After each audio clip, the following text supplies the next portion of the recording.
Hola chicos, espero que se encuentren bien. Esta semana vamos a trabajar estos dos temas que les presento a continuación: estructura del sujeto y tilde en diptongos e hiatos. Vamos a estudiar entonces la estructura del sujeto. Acuérdense que para formar el sujeto nosotros necesitamos ciertos elementos sintácticos que unidos forman el sujeto, ¿verdad? Entre ellos, pues podemos mencionar los artículos, los sustantivos, que funcionan también como núcleos, los modificadores directos, adjetivos y también preposiciones que acompañan a estos elementos, ¿verdad? Entonces, el sujeto está formado por un núcleo, que es la palabra principal, y por las palabras que lo acompañan o complementan. El núcleo del sujeto tiene concordancia con el verbo principal. Recuérdense que el núcleo del sujeto es también de lo que hablamos en la oración. La función del núcleo del sujeto siempre la realiza un sustantivo o palabras que equivalen a uno. Para ello vamos a ver también qué otros elementos son los que podemos utilizar para formar el sujeto en nuestra oración. Palabras que pueden funcionar como núcleos del sujeto. Las primeras son sustantivos comunes y propios. Estas designan a personas, animales o cosas, sentimientos e ideas. Tenemos los sustantivos comunes, entre ellos, como ejemplo, señor, oso, ciudad, niño, persona, mujer, hombre, ¿verdad? Etcétera, etcétera. Los propios son aquellas personas que nombran individualmente a personas, animales, objetos, etc. Está Ricardo Ramírez, que está nombrando a una persona, el oso Lorenzo, que está nombrando a un objeto, y Dallas, Texas, que está nombrando a una ciudad. Acá también entran los nombres de accidentes geográficos o de lugares turísticos, como nombres propios. Tenemos los pronombres personales. Estos se dividen en primera, segunda y tercera persona y se clasifican de la siguiente manera: número de persona, singular y plural. Tenemos primera, segunda y tercera persona. En singular, yo, tú o usted, él o ella. Y en plural, nosotros o nosotras, ustedes, ellos o ellas. Acá tenemos los ejemplos para su mayor comprensión. En la primera oración, los hermanos, acá hermanos está funcionando como sustantivo común. Pasean en bicicleta. Ahora nombramos a esos hermanos: Juan, Claudia y María. Ellos funcionan entonces como sustantivos propios. Pasean en bicicleta. Y luego los transformamos a pronombres personales. Ellos pasean en bicicleta. De esta manera, estos tres elementos o estas tres formas pueden utilizarse para formar el sujeto en una oración. Otra forma de formar sujetos en la oración es a través de los verbos, pero estos verbos deben estar en infinitivos, son verbos en infinitivos y ellos, recuérdense que tienen ciertas terminaciones. Las terminaciones son ar, er, ir. Tenemos entonces los verbos correr, estudiar y dormir. A la hora de redactar nuestra oración queda de la siguiente manera: correr es bueno para la salud. Estudiar mucho es la clave del éxito. Dormir 8 horas es un buen hábito de salud, ¿verdad? Acá, si se dan cuenta, tenemos los verbos en infinitivo, pero está funcionando como sujeto en nuestra oración, ¿verdad? Otro punto es el adjetivo sustantivado. Estos son adjetivos que sustituyen al sustantivo. Generalmente estos no se utilizan mucho, pero mayormente tal vez en canciones o en poemas podemos evidenciarlos. En este caso, la niña bonita tiene 10 años. ¿Cómo funciona como adjetivo sustantivado? Acá está el ejemplo. La bonita tiene 10 años. Si se dan cuenta, acá se suprime el sustantivo niña y dejamos solo el adjetivo, por eso se denomina adjetivo sustantivado. El oso panda mide 2 metros. El panda mide 2 metros. El joven trabajador tiene expectativas de vida. El trabajador tiene expectativas de vida. ¿Se dan cuenta acá? No tenemos el sustantivo en sí, pero sí tenemos un adjetivo que está funcionando como sustantivo. Luego tenemos los determinantes. Estas son palabras que se colocan antes del sustantivo para determinarlos o concretarlos. Y estos pueden ser artículos, demostrativos, posesivos, indefinidos y numerales. Entre los artículos están el, la, los, las, un, una, unos, unas. Entre los demostrativos, este, esta, estos, aquellos, aquellas, eso, etc. Entre los posesivos, mi, mis, tú, tus, nuestra, etc. Indefinidos, algunos, cualquiera, bastantes, demasiado. Y los numerales, 2, 8, 12, 50, etcétera, ¿verdad? Y es cada una de estas partículas o estos elementos sintácticos también los podemos utilizar para formar nuestro sujeto en la oración.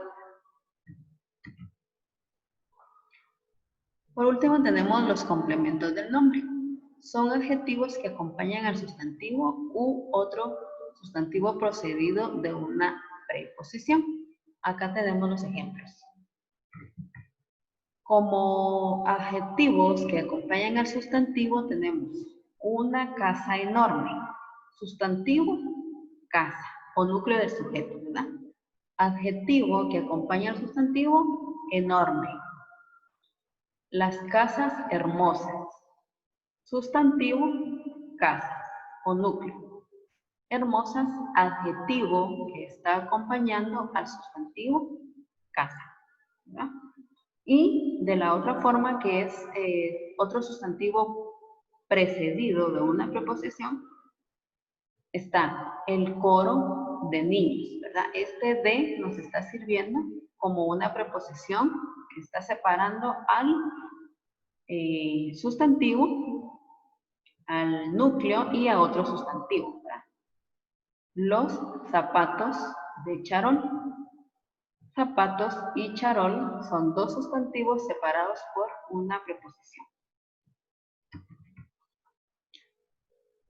Luego, el siguiente tema es sobre la tilde en diptongos y en hiatos. Vamos a ver la tilde en diptongos.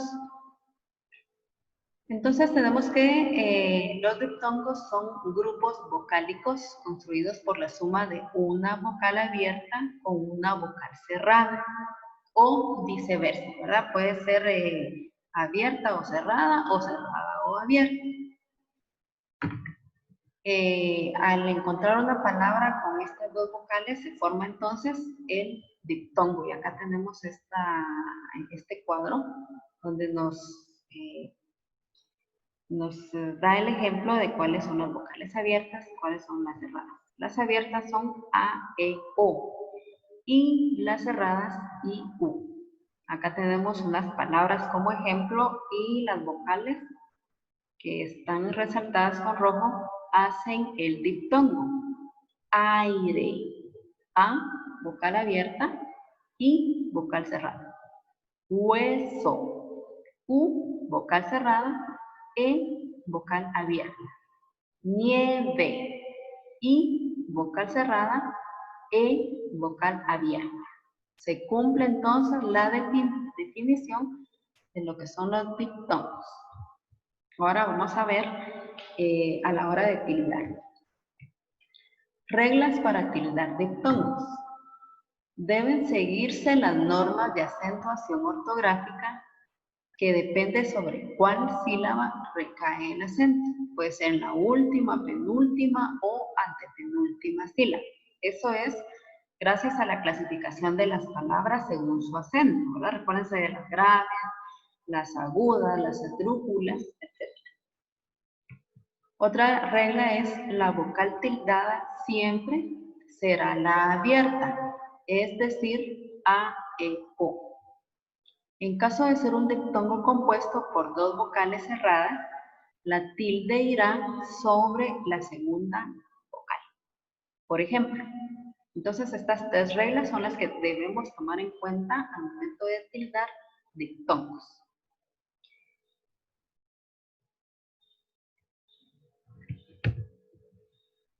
Entonces los ejemplos que nos aparece acá es murciélago,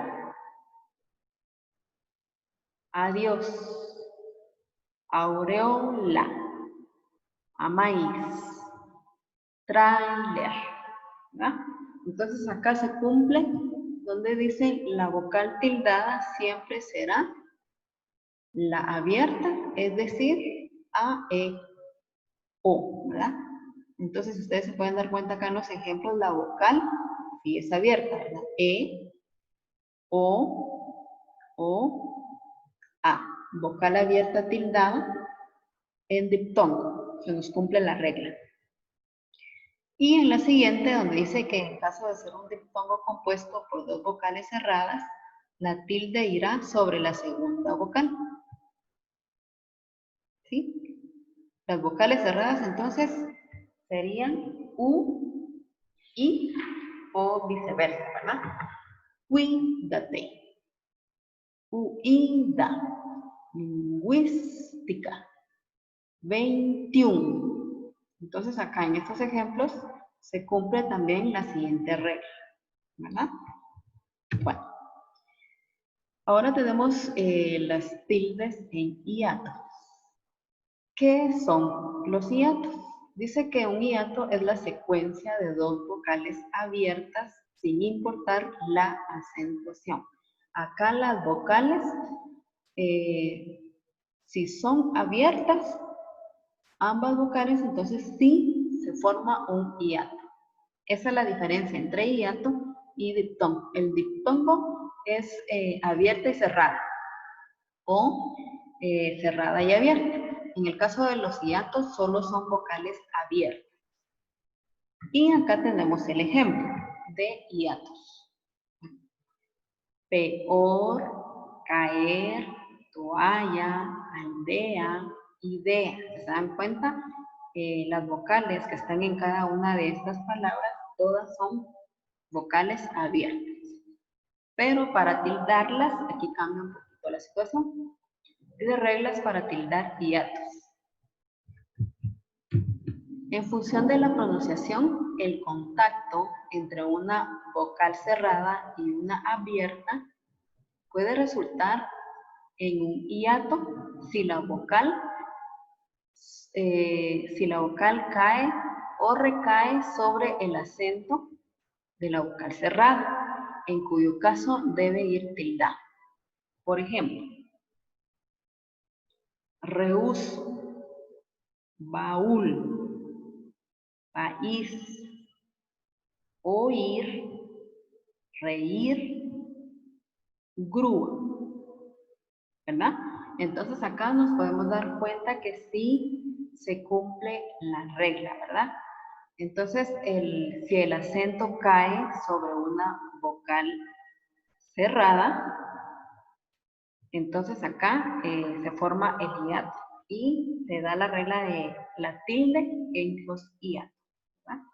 Entonces, estos temas ustedes los pueden encontrar también en su libro de texto, la página número 120, para que ustedes pues puedan leerlo, puedan ver los ejemplos y pues juntamente con la guía que vamos a trabajar la próxima semana, vamos a comprender un poquito mejor acerca de estos temas.